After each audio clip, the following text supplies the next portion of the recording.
I came to the Republican Party because of Ronald Reagan.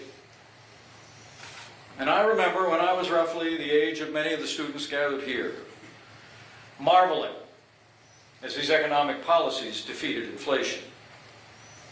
His predecessor, Jimmy Carter, had told us that we were a nation in malaise, that we had to accept a new normal of slow economic growth and high inflation. Reagan came in and said, why not dream great dreams? After all, we're Americans. Cut taxes, rolled back regulations, promoted economic freedom, and America came roaring back. The longest peacetime expansion since the end of World War II. I marvel at the way his policy of peace through strength broke the Soviet Union eventually. It strengthened our military as never before. Now, some Republican candidates for the nomination and the populace in our party maintain that Reagan is no longer relevant. But they confuse inspiration with imitation. You know, over 4 decades have passed since Reagan took office, 3 since he left this earth. The great contests of his time and ours are different. In his day, the Cold War between the old Soviet Union and the United States defined global politics. Now the Cold War is long over. During his presidency, our primary rival today, Communist China, was economically impoverished and militarily unsophisticated. We live in a very different time. Conservatives need not replicate every single Reagan policy or strategy, nor should we. But we can emulate his belief in freedom and economic liberty. We can emulate his willingness to stand up to evil regimes on the world stage and stand alongside the friends of freedom across the world. And we can emulate his dignified and civil way of carrying himself as president to meet today's challenges. Ronald Reagan himself said with regard to his own ideas, quote, I wasn't a great communicator, but I communicated great things, and they didn't spring full bloom from my brow, they came from the heart of a great nation. The American ideas Ronald Reagan expressed were not his. They were grounded in the American founding, fought for and defended through the long and tumultuous history of American freedom.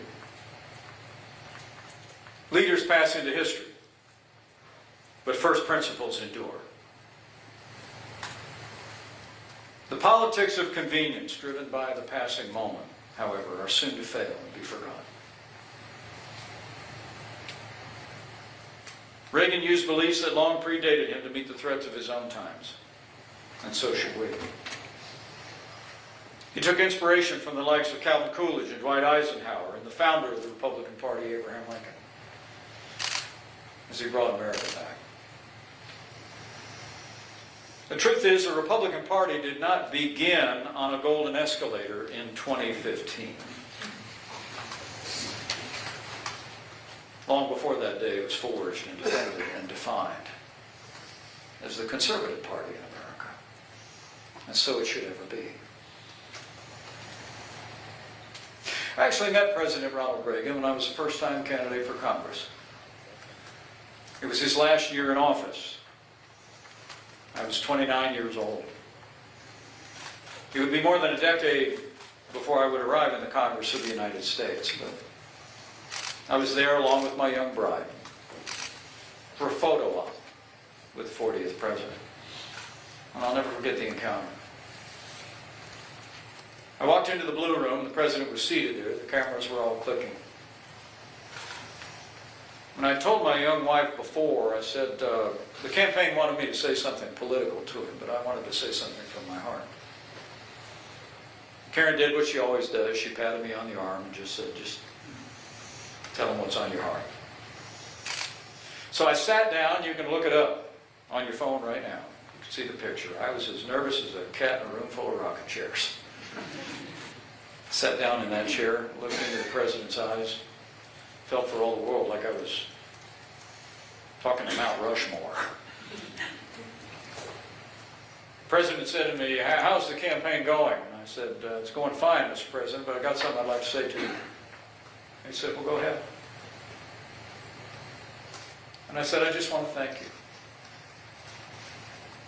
for everything you've done for this country and everything you've done to restore my generation's confidence in America again.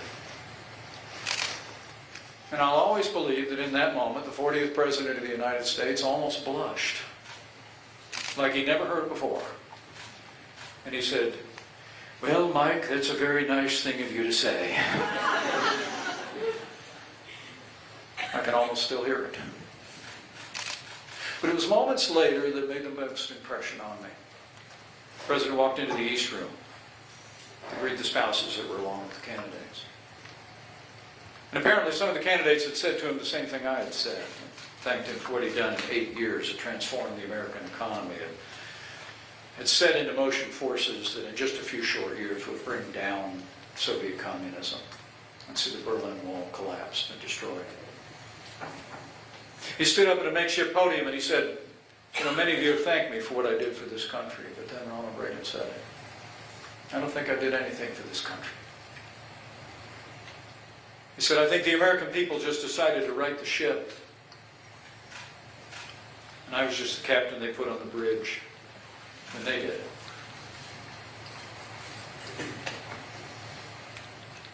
Ronald Reagan believed in the American people. And so do I.